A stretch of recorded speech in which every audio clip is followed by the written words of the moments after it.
إن الحمد لله نحمده ونستعينه ونستغفره ونؤمن به ونتوكل عليه ونعوذ بالله من شرور أنفسنا ومن سيئات أعمالنا من يهده الله فلا مضل له ومن يضلل فلا هادي له أشهد أن لا إله إلا الله وحده لا شريك له وأشهد أن محمدا عبده ورسوله لا نبي بعده. قال الله تعالى في كتابه الكريم: أعوذ بالله من الشيطان الرجيم بسم الله الرحمن الرحيم ومن أحسن قولا ممن دعا إلى الله وعمل صالحا وقال إنني من المسلمين. قال رسول الله صلى الله عليه وسلم: كل أمتي يدخل الجنة إلا من أبى. وقيل من يأبى رسول الله؟ قال: ومن أتاني إلى الجنة ومن أحسنني فقد حبى. Alhamdulillah, segala puji-pujian, segala keagungan, kebesaran hanya milik Allah Subhanahu wa taala. Alhamdulillahirabbil alamin. Segala puji bagi Allah Subhanahu wa taala, dan tidak ada yang pantas kita puji sebagai hamba Allah Subhanahu wa taala yang tidak memiliki apa-apa, yang dihidupkan oleh Allah, yang diberikan kehidupan oleh Allah, yang diberikan nafas oleh Allah, diberikan kesehatan oleh Allah. Maka sudah sepantasnya kita senantiasa memuji Allah Subhanahu wa taala. Saudara yang muliakan Allah Subhanahu wa taala, bersyukur kita kepada Allah Subhanahu wa taala atas segala nikmat yang Allah Subhanahu wa taala berikan kepada kita. Namun dalam kehidupan dunia ini sangat sedikit hamba Allah atau manusia yang pandai bersyukur. Wa qalilun min syai'in yaskurun. Kata Allah, sedikit sekali hambaku yang pandai bersyukur.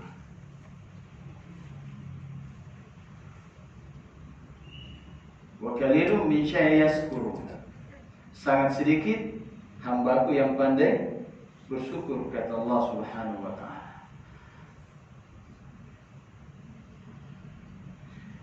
Maka saudara muliakan Allah Subhanahu wa taala, dalam satu kisah diceritakan bahwa dahulu dalam kisah Bani Israel ada 3 hamba Allah Subhanahu wa taala diceritakan dalam kitab tersebut. Yang pertama adalah hamba Allah Subhanahu wa taala yang diuji oleh Allah Subhanahu wa taala dengan penyakit lepra atau kusta di seluruh tubuhnya. Maka Allah Subhanahu wa taala mengutus malaikat rahmat untuk datang kepada orang tersebut. Kemudian malaikat ini bertanya kepada orang yang penyakit lepra tersebut, apa yang engkau kehendaki dalam kehidupanmu? Maka orang lepra yang berkata, yang aku kehendaki adalah bagaimana penyakitku ini hilang. Maka seketika itu dengan rahmat Allah Subhanahu wa taala, Allah Subhanahu wa taala menghilangkan penyakit tersebut. Kemudian ditanya, setelah itu apa yang kau kehendaki? Maka dia berkata, aku inginkan mempunyai ternak kuda onta yang begitu banyak.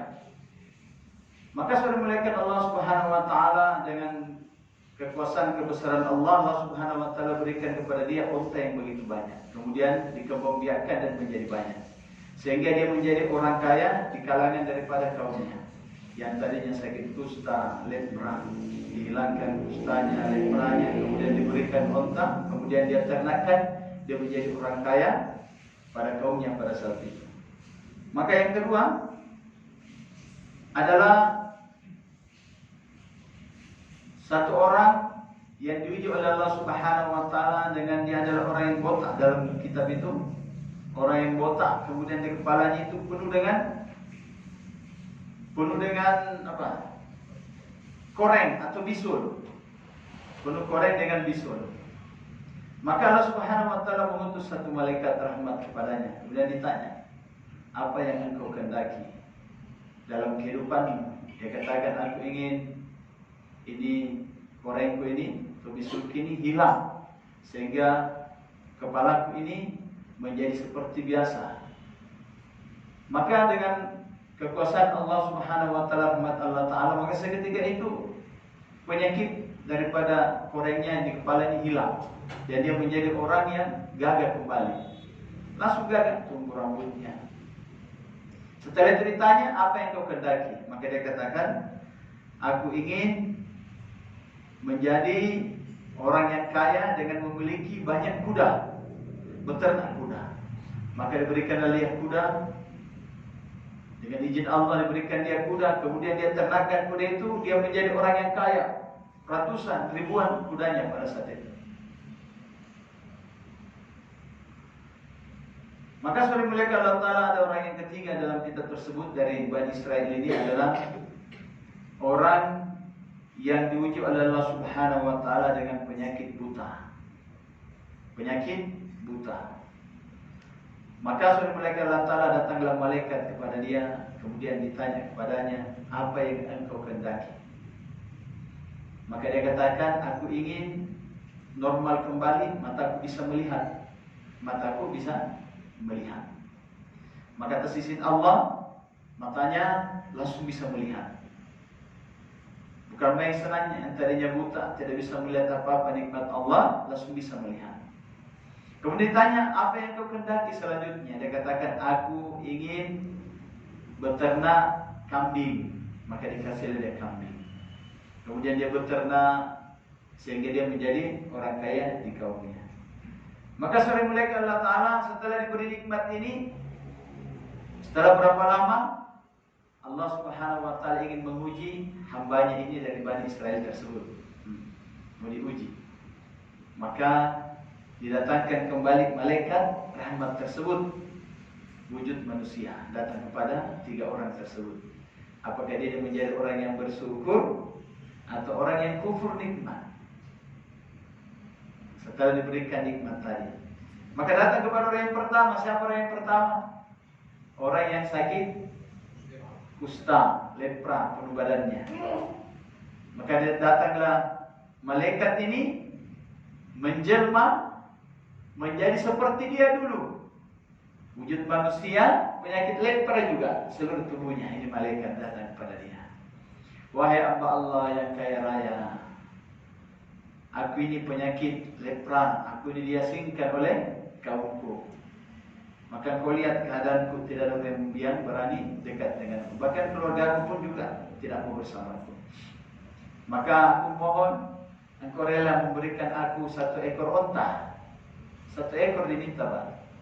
1 ekor unta untuk menjadi tunggangan dan keperluanku. Wah, ini orang yang lepra tadi yang diubah oleh Allah Ta'ala jadi orang kaya, gagah, kaya. Dia katakan, tidak bisa. Kamu ini harus kerja. Kamu harus tahu semua ini saya dapatkan ini karena usaha saya. Masya Allah. Ini semua saya dapatkan karena usaha saya. Semua saya dapatkan karena keuletan saya dalam bekerja. Maka tidak bisa. Saya mohon kasih saya satu saja. Bukankah Tuhan juga dulu adalah orang katanya seperti saya ini, juga berpenyakit lepra, kemudian diberikan nikmat oleh Allah, diberikan onta sehingga menjadi banyak seperti ini. Bukankah semuanya datang dari Allah? Siapa yang bilang? Wah, dia bilang, siapa yang bilang? Semua bohong itu tidak ada. Saya ini semua saya dapat dari hasil usaha saya, dari keturunan nenek bapak saya. Hendaknya kasih saya. Masya Allah. Maka malaikat ini katakan, apa betul? Ya betul, ini saya dapatkan semua dari keturunan, dari kakek-kakek saya, bapak saya. Maka malaikat ini katakan, kalau begitu, engkau tunggulah daripada azab Allah Subhanahu wa ta'ala. Maka seketika itu, langsung Pak, seluruh ontanya ini mati. Seluruh ontanya mati. Dan dia pun juga dikembalikan oleh Allah Subhanahu wa ta'ala dalam keadaan penyakit seperti dulu. Allahu Akbar. Ini orang tidak mau bersyukur. Tidak mau bersyukur. Maka kembali malaikat ini datang menguji orang yang kedua tadi. Siapa orang yang kedua? Orang yang tadi botak, kemudian dia punya penyakit bisul atau bisul di kepalanya, penuh dengan kepalanya bisul. Maka malaikat datang kepada dia wujud seperti itu juga, botak, kemudian kepalanya penuh koreng, bisul-bisul, datang kepada dia. Wahai hamba Allah, saya mohon engkau berikan saya 1 ekor kudamu. 1 ekor kudamu untuk saya gunakan menjadi keperluan-keperluanku. Allahu Akbar. Apa dia katakan ini Pak? Yang tadi juga dia seperti itu, botak, koreng kepalanya, bisul, jelek, diubah oleh Allah sehingga menjadi kaya dan gagah. Tidak bisa. Kalau kau mendapatkan semua itu harus usaha, bekerja sungguh-sungguh seperti saya. Maka malaikat ini katakan, bukankah semua ini kau dapatkan karena kasih sayang Allah Subhanahu wa ta'ala? Dulu katanya kau juga seperti saya, botak seperti saya, koreng kepala, sangat jelek, busuk, sehingga aku diasingkan. Maka dia katakan, siapa yang bilang begitu? Ini semua saya dapatkan dari hasil usaha saya, dari keturunan nenek-nenek saya, dari bapak saya, dan sampai ke saya. Semua ini karena usaha saya. Tidak ada yang memberikan. Allahu Akbar. Maka seketika itu, ketika dia mengucapkan itu tidak bersyukur kepada Allah, maka seketika itu semua daripada kudanya mati. 1 lembah sudah banyak sekali mati.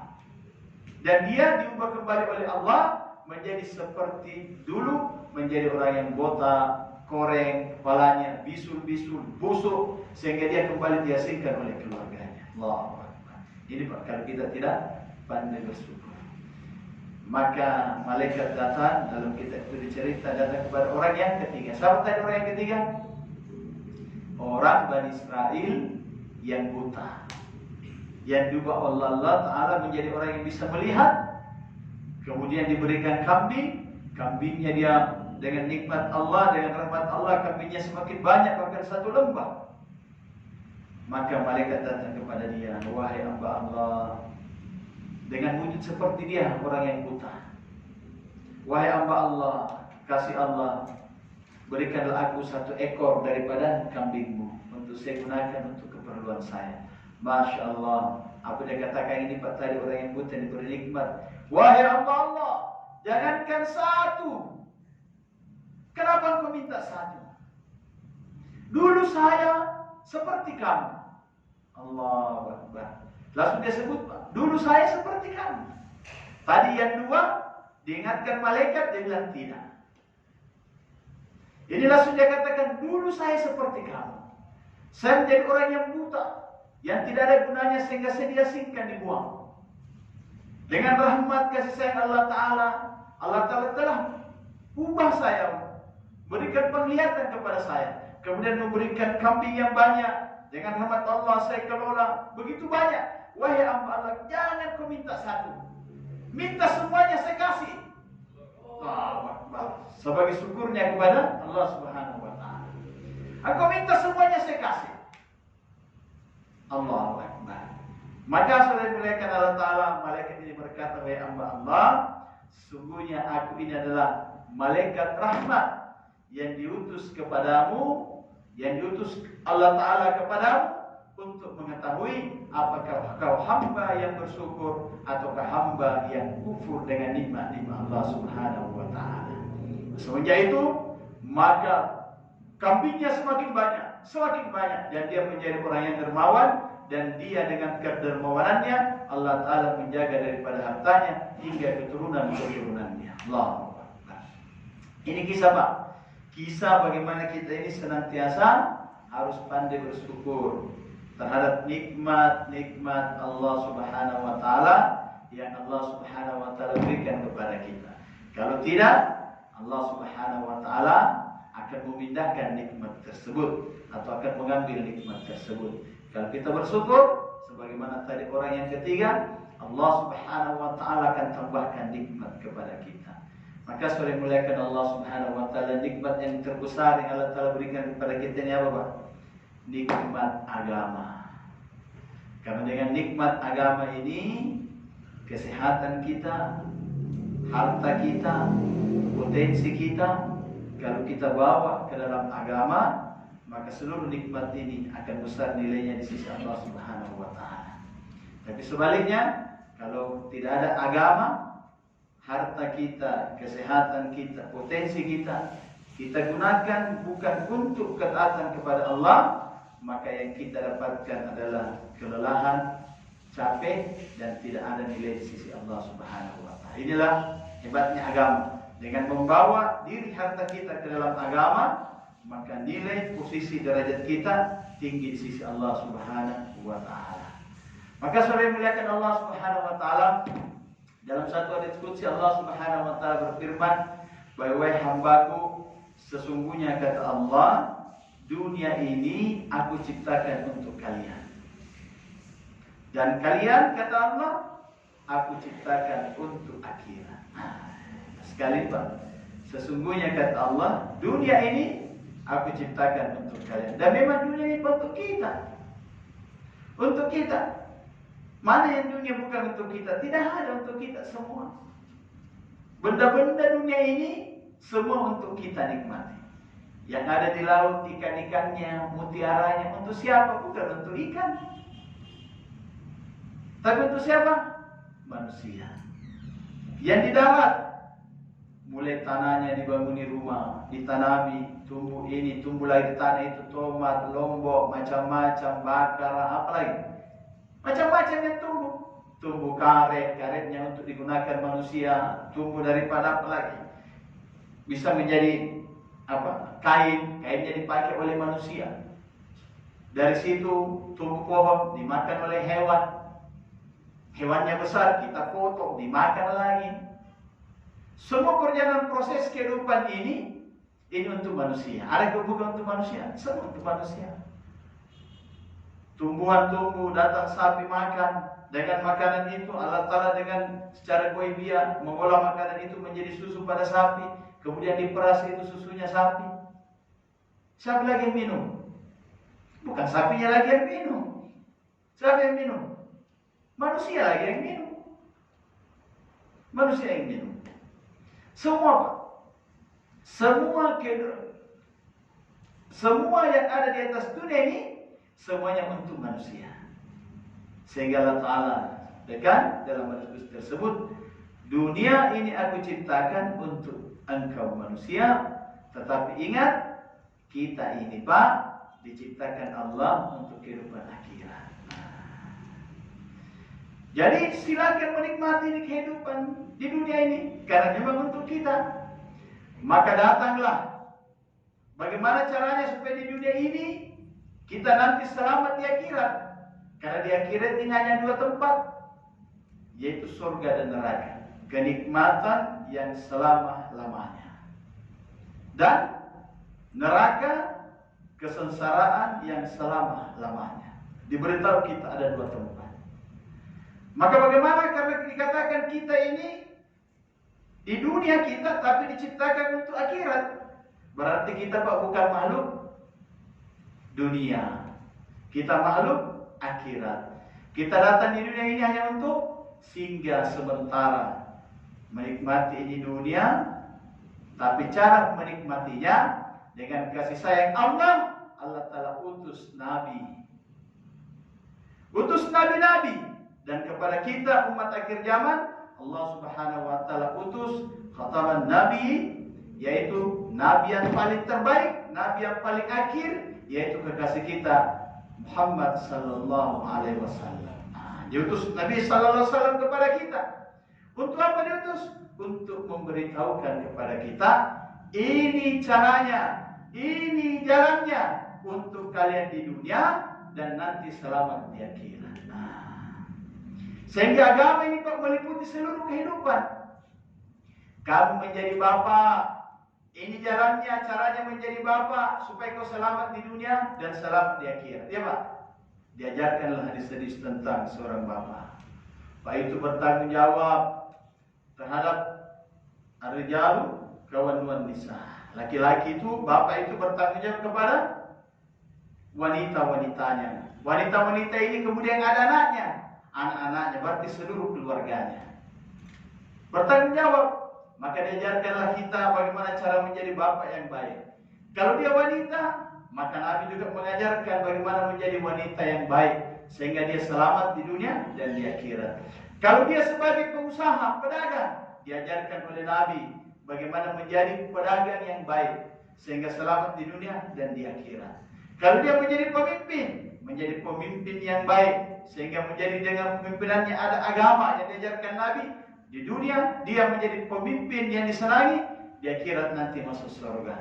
Menjadi rakyat, diajarkan bagaimana cara menjadi rakyat yang baik sesuai dengan agama. Cara baginda Nabi sallallahu alaihi wasallam sehingga dia selamat di dunia dan nanti masuk ke dalam surganya Allah Subhanahu wa taala. Ini maknanya bagaimana membawa seluruh aspek kehidupan kita sesuai dengan cara baginda Nabi sallallahu alaihi wasallam. Di mana posisi kita belajar.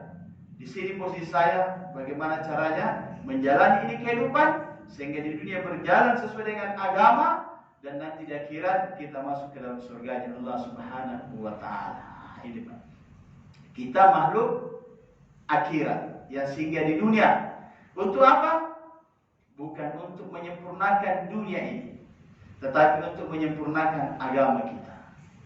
Karena dunia ini Pak bukan tempat kita untuk memuaskan nafsu. Karena yang namanya dunia semuanya serba terbatas, ya Pak. Judulnya kalau dunia semuanya terbatas. Semuanya terbatas. Umur terbatas. Kalau kita jadi pejabat, waktunya terbatas. Kalau kita menjadi orang hidup, waktunya terbatas juga, nanti akan mati. Jadi anak-anak waktunya jadi dewasa, dewasa jadi remaja, remaja bapak, Pak. Ada waktunya semua. Namanya terbatas. Sahabat kita terbatas. Terbatas.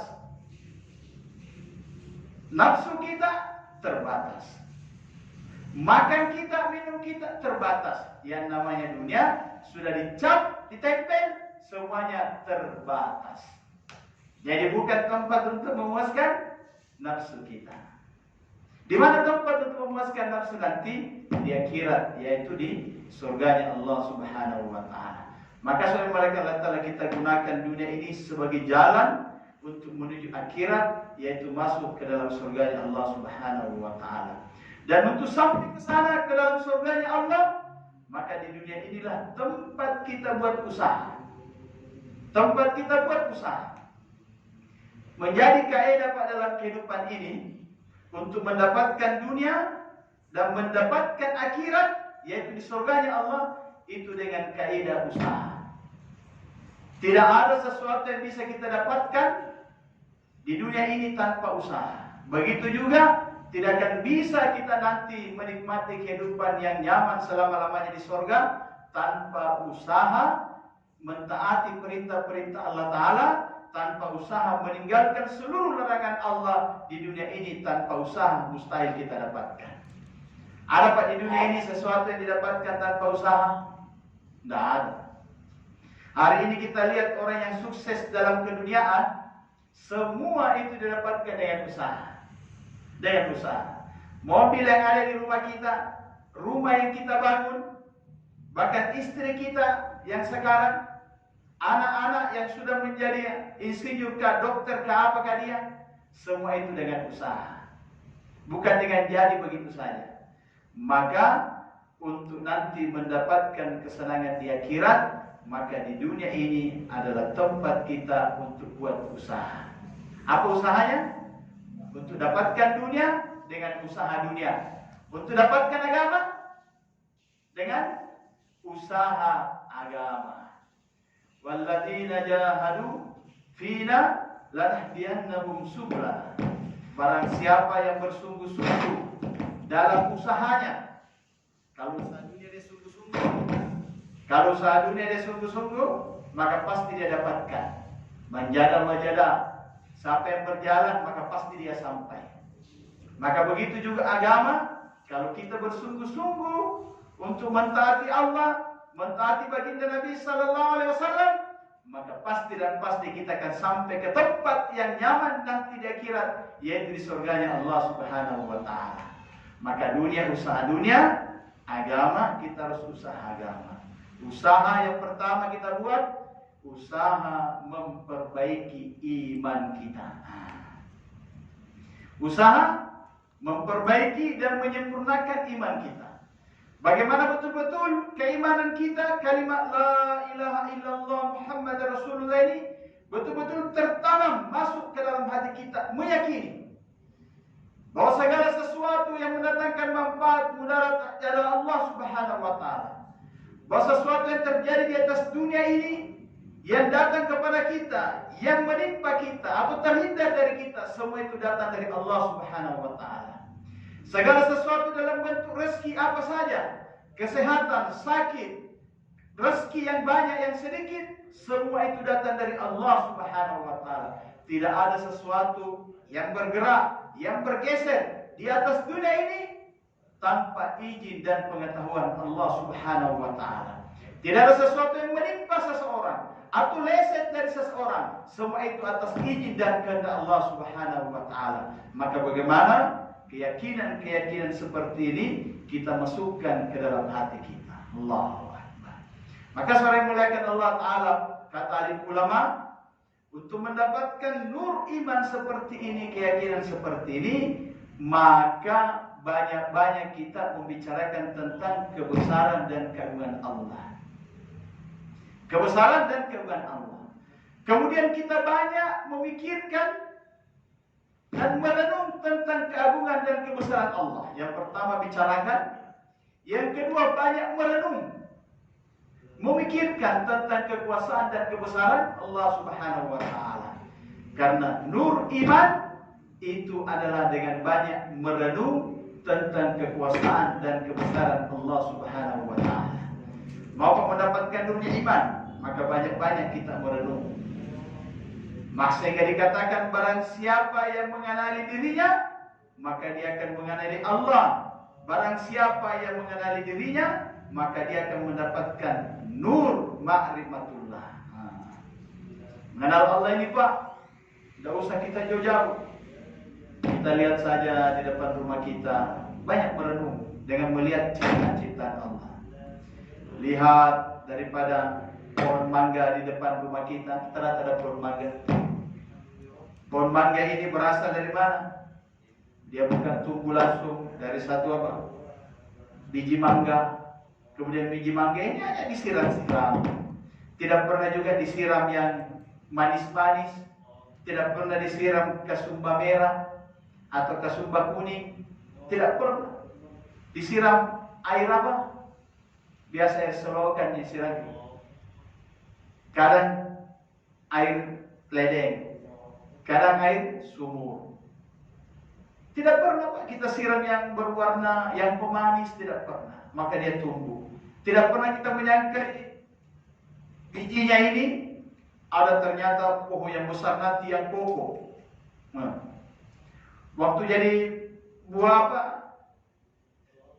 Biji mangga, kadang kita ambil palu-palu hancur. Dengan kekuasaan Allah, dengan kehebatan Allah, secara ghaibiah Allah Subhanahu wa taala tumbuhkan menjadi pohon yang besar. Palu-palu tidak bisa, gergaji tidak bisa.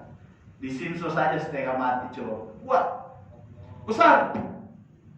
Kemudian berubah menjadi keluar buahnya menjadi hijau dulu, menjadi hijau, kemudian berubah menjadi kuning, kemudian berubah menjadi merah, isinya di dalam manis, batunya yang dibawa ada lagi di situ. Allahu Akbar. Batunya yang dibawa ada lagi di atas itu di mangga. Siapa yang buat semua ini Pak? Allah Subhanahu wa taala. La ilaha illallah. banyak merenung tentang kebesaran Allah. Nur iman itu dengan banyak merenung tentang kebesaran Allah. Banyak-banyak berpikir tentang kehebatan Allah. Kita jalan melihat gunung, maka kita lihat Allahu Akbar, hebatnya Allah, kuasanya Allah. Meletakkan gunung yang begitu kokoh, siapa yang atur ini batu-batu? Tidak ada, Pak. Kemudian di batu-batu itu tumbuh pohon-pohon. Lihat, Pak. Di batu yang kering tumbuh pohon yang subur, yang hijau di atas gunung-gunung itu. Siapa yang mau tanam itu, Pak? Tidak ada. Siapa yang buat semua itu? Allah Subhanahu wa Ta'ala. Allahu Akbar. Banyak merenung tentang kebesaran Allah, berpikir tentang kebesaran Allah, dan orang-orang yang senantiasa berpikir tentang kebesaran Allah, merenung tentang kekuasaan Allah, maka dia akan mendapatkan nur iman, akan mengenal Allah Subhanahu wa Ta'ala, sehingga akan tumbuh perasaan takut dalam dirinya karena selalu merasa dilihat, diperhatikan oleh Allah Subhanahu wa Ta'ala. Maka saudara yang muliakan Allah Subhanahu wa Ta'ala, sehingga dikatakan barang siapa yang di malam hari keluar di situ, Pak, di teras masjid, kita menghadap ke atas melihat bintang-bintang dan bulan di malam hari. Kemudian ketika kita melihat, kita mengatakan, Maha besar Engkau ya Allah, Maha kuasa Engkau ya Allah, segala puji bagi Engkau ya Allah. Bintang ini datang di malam hari, tidak ada gantungannya. Bulan yang besar berada di atas, tidak ada gantungannya. Di pagi hari dia menghilang. Ya Allah, Maha kuasa Engkau Allah. Inilah semua adalah tanda-tanda kebesaran Engkau ya Allah. Allahu Akbar. Orang yang melihat seperti itu, kemudian dia berpikir tentang kebesaran Allah seperti ini, maka dia mendapatkan pahala seperti orang yang ibadah sunnah selama 70 tahun. Allahu Akbar. Kenapa, Pak? Karena dengan melihat, tumbuh kebesaran Allah dalam dirinya. Maka saudara muliakan Allah Subhanahu wa Ta'ala. Jadi pertama, usaha yang pertama yang kita buat, usaha meningkatkan iman, usaha memasukkan kalimat la ilaha illallah menjadi hakikat di dalam diri kita dengan jalan mendakwakan tentang kebesaran Allah. Yang kedua, merenung, suka merenung tentang kebesaran-kebesaran Allah Subhanahu wa Ta'ala. Dan apabila diwujud, maka akan wujud amal-amal sempurna dalam diri kita. Dan amal yang paling pertama wujud adalah sholat. Karena rukun Islam yang paling pertama setelah iman, bukti pertama keimanan seseorang itu adalah sholat. Ada sholat. Sholat yang bagaimana? Sholat yang berjamaah. Innama ya'muru masajidallah man amana billahi wa bil yaumil akhir. Coba, Pak. Orang-orang sesungguhnya orang-orang yang senantiasa memakmurkan masjid-masjidku, kata Allah.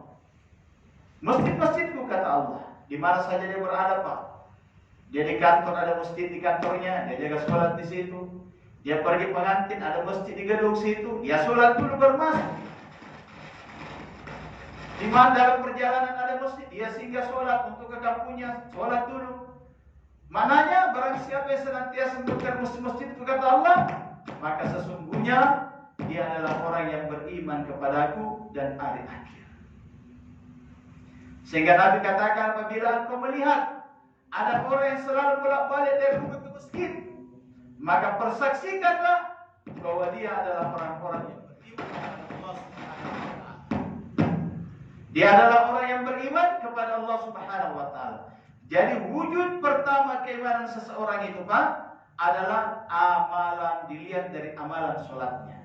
Bagaimanapun dia mendeklarasikan keimanannya, kalau tidak wujud amal, terutama sholat berjamaah dalam kehidupannya, maka ini dipertanyakan keimanannya.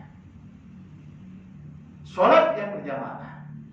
Maka saudara melihat Allah Ta'ala, sholat berjamaah ini banyak sekali Pak yang kita dapatkan. Inilah amal, baru persiapan sudah dapat, sampai pulang dapat pahalanya. Allahu Akbar. Barang siapa yang berwudu dengan sempurna di rumahnya, baru di rumah ini Pak sudah diceritakan dalam hadis-hadis. Berwudu dengan sempurna di rumahnya, kemudian dia mesti dengan niat semata-mata untuk sholat karena Allah. Baru Pak keluar rumah, maka langkah kakinya sudah dihitung. Dapat pahala, dihapuskan dosa, ditinggikan derajatnya. Kemudian dia seperti orang yang berjalan dengan pakaian ihram untuk datang ke ihram di Makkah, saudara muliakan Allah Ta'ala. Coba lihat. Dia sudah dapat pahala seperti itu. Begitu berjalan sampai depan masjid, dia masuk masjid dengan kaki kanannya, membaca doa, Allahumma ftah li abwaaba rahmatika. Maka malaikat di dalam sudah katakan, ya Allah, langsung berikan, ya Allah, Allahumma ghafir lahu warhamhu. Ya Allah, ampuni dia, rahmati dia, sayangi dia. Coba lihat, Pak. Banyaknya pahalanya, Pak. Kemudian dia sholat 2 rakaat lagi tahiyatul masjid. Allahu Akbar.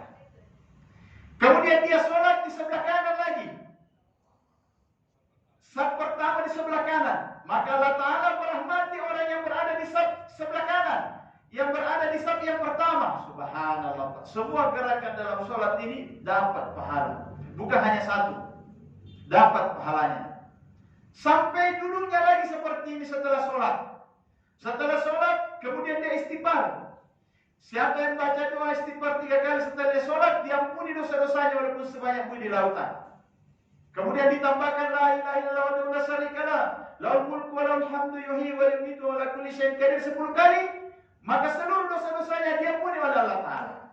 Terus dapat pahala. Duduk seperti ini, menunggu antara satu waktu dengan waktu yang lain, maka seperti orang ibadah sunnah, terus menerus sampai datangnya waktu isya sebentar. Allahu Akbar. Terus lagi, bukan cuma kita pulang, Pak. Kita pulang dapat lagi pahala. Allahu Akbar. Amalan sholat begitu besar keutamaan daripada amalan sholat. Maka penting, Pak, ini kita dakwakan sholat. Dakwakan sholat kepada anak, istri kita, tetangga kita tentang kehebatan, kemanfaatan sholat. Hari ini, Pak, kalau kita mau berpikir bagaimana keburukan di mana-mana generasi berikutnya yang kita lihat, Allahu Akbar. Bagaimana generasi berikutnya yang kita lihat, mungkin kita selalu kalau kita lihat, dulu ini tidak begini. Anak-anak sekarang 13 tahun, Allahu Akbar, tidak bisa lagi diceritakan kemaksiatannya, Pak. Perempuan 13 tahun sudah banyak yang tidak perawat. Anak-anak laki-laki kita hidup di usia 15 tahun bersama dengan mereka. Didapatkan di hotel, di mana-mana mereka didapatkan hidup bersama. Kemaksiatan anak-anak ini, Pak, tidak bisa diceritakan di generasi berikutnya. Maka untuk menghilangkan itu, maka kita harus mendatangkan kebaikan. Dan kebaikan terbesar untuk mengubah semua itu, maka kita ajak mereka untuk menegakkan dan mendirikan sholat. Karena dalam sholat Allah Subhanahu wa Ta'ala berjanji. Dalam sholat Allah Subhanahu wa Ta'ala berjanji, apabila sholat ditegakkan, dikerjakan dengan baik, maka dengan sholat ini akan merubah seorang manusia dari maksiat menjadi orang yang taat dan dekat kepada Allah Subhanahu wa Ta'ala. Sholat akan mencegah seseorang pada perbuatan keji dan mungkar. Maka kalau mau menghilangkan kemungkaran dari umat ini, orang-orang di sekitar kita, generasi kita berikutnya, maka orang-orang tuanya, tetangga-tetangga yang sudah sholat, ajak mereka untuk sholat. Ajak mereka untuk sholat, Pak. Datangi mereka, ajak mereka untuk sholat. Karena solusi umat ini hanya dengan sholat, maka kemaksiatan akan hilang di tengah umat. Tapi ketika umat ini meninggalkan sholat, maka yakin, Pak, kemaksiatan akan bertambah dan bertambah lagi. Maka saudara muliakan Allah Ta'ala, pentingnya setelah kita sholat, dakwakan ini sholat. Ajak orang untuk sholat. Ajak orang untuk sholat. Maka saudara muliakan Allah Subhanahu wa Ta'ala, supaya amal-amal kita ini sempurna, maka penting kita belajar dan menuntut ilmu. Ilmu penting sekali. Jangan sampai kita menjadi orang yang bodoh dalam agama. Kalau kita menjadi orang yang bodoh nanti kembali kepada Allah tentang agama, maka dituntut kita. Kenapa dituntut? Karena di seluruh dunia ini, ulama-ulama, ustaz-ustaz hampir berada di setiap kampung-kampung. Maka kewajiban kita datang belajar kepada mereka. Bertanya kepada mereka tentang perkara apa saja. Tentang perkara dunia, tentang perkara agama. Apa tentang perkara dunia? Ustaz, bagaimana ini saya mau kasih nikah? Bagaimana syariatnya? Nah, syariatnya begini. Sehingga pernikahan kita sesuai dengan ilmu agama. Ustaz, saya ini membuat dagang ini bagaimana syariatnya, begini. Sehingga perdagangan kita sesuai dengan cara Islami yang dicontohkan oleh baginda Nabi sallallahu alaihi wasallam. Semuanya kita datang kepada ulama yang berada di kampung-kampung kita, yang berada di sekitar. Maka saudara dimuliakan Allah Subhanahu wa taala, wajib kita Pak untuk menuntut ilmu. Terutama memperbaiki ibadah-ibadah kita. Perbaiki sholat kita, memperbaiki bacaan Al-Quran kita, bacaan kita, tajwid kita, apa semua menjadi benar. Sehingga amalan kita diterima sempurna oleh Allah Subhanahu wa taala. Maka wajib. Maka dalam menuntut ilmu ini ada 3 perkara. Orang berilmu itu adalah orang yang takut kepada Allah. Maka dalam menuntut ilmu pertama adalah bagaimana kita mengetahui perintah Allah kepada kita dalam setiap keadaan dan suasana. Karena dalam setiap keadaan waktu suasana Pak itu ada perintah Allah. Itu yang perlu kita pertama tahu. Subuh tengah malam apa perintah Allah? Oh, bangun tahajud, berzikir, baca Al-Quran, bermunajat kepada Allah, berdoa kepada Allah. Pada saat itu Allah Ta'ala turun pada langit bumi. Kemudian berfirman, wahai adakah hambaku yang memohon, berdoa, meminta? Oh, maka kita harus bangun. Kemudian datang lagi jam 9, apa perintah Allah di situ? Apa sunnah Nabi di situ? Oh, sholat duha. Kemudian setelah mau zuhur, apalagi perintah Allah. Setelahnya, ini perlu Pak kita menuntut ilmu untuk mengetahui apa perintah Allah dalam setiap keadaan waktu dan suasana kita hidup di atas dunia ini. Yang kedua, kita belajar bagaimana cara menyempurnakan amalan tersebut. Oh, tadi jam 9 sholat duha. Bagaimana amalnya? Apa doanya? Bagaimana caranya? Nah, ini namanya belajar menyempurnakan amalan tadi. Dan yang ketiga ini lebih penting lagi. Bagaimana mengetahui apa janji-janji Allah Ta'ala dan janji baginda Nabi Sallallahu Alaihi Wasallam di setiap amal-amal yang kita buat secara sempurna. Nah, ini ketiga amal, nilai amal itu kita tahu, maka kita akan sungguh-sungguh dalam mengamalkan perintah-perintah tersebut. Karena dalam setiap amal ada di situ janji Allah. Dalam setiap amal sempurna ada di situ janji Allah Subhanahu wa taala.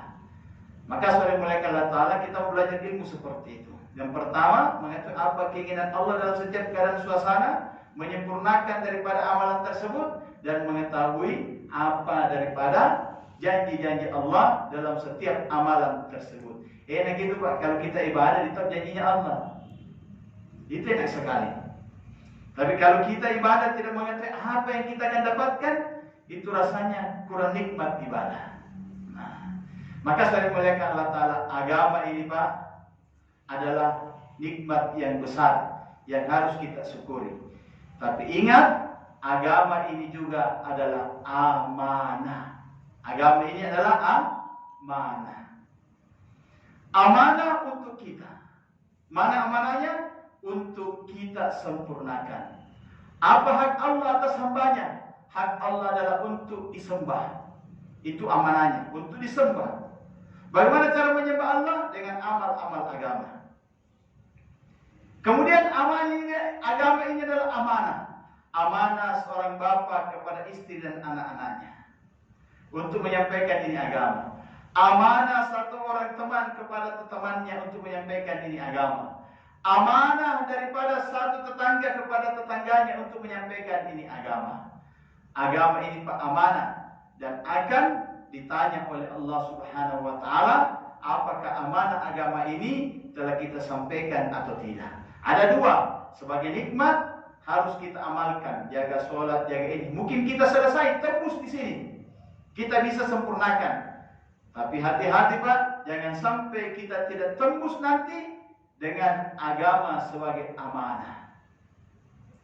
Agama sebagai amanah. Sehingga banyak kisah bagaimana seorang ayah menjalankan agama sebagai nikmat. Dia sholat apa semua, selesai sholat, mau masuk surga, maka anaknya menuntut, jangan dulu. Saya ini anaknya, bapakku masuk surga, jangan dulu. Kenapa? bapaknya tidak menyampaikan amanah agama kepada anak-anaknya. Maknanya apa Pak? Kita harus dakwakan ini agama, karena ini adalah amanah. Karena inilah kehebatan umat ini sebagai umat akhir zaman, umat yang diberikan tugas dan tanggung jawab untuk menyampaikan amanah agama ini. Maka datang jemaah Pak dalam rangka untuk kita sama-sama mengedukasi, sama-sama menyemangati bagaimana menyempurnakan agama dan bagaimana juga mengambil tanggung jawab amanah agama ini untuk sama-sama kita sampaikan kepada keluarga, tetangga, teman-teman kita, kepada manusia seluruh alam. Atas daripada kerja ini kita semua siap insyaallah nih. Maka mudah-mudahan daripada apa yang kita musyakarakan yang singkat ini waktunya, Allah Ta'ala berikan kita kepahaman, kekuatan untuk sama-sama ibadah, sama-sama juga menjalankan tugas tanggung jawab dakwah, menjadikan agama sebagai amanah kita masing-masing. Subhanallah wa bihamdihi, subhanallah wa bihamdika, sallallahu ilaha illa anta, astaghfiruka ilaik. Assalamualaikum warahmatullahi wabarakatuh.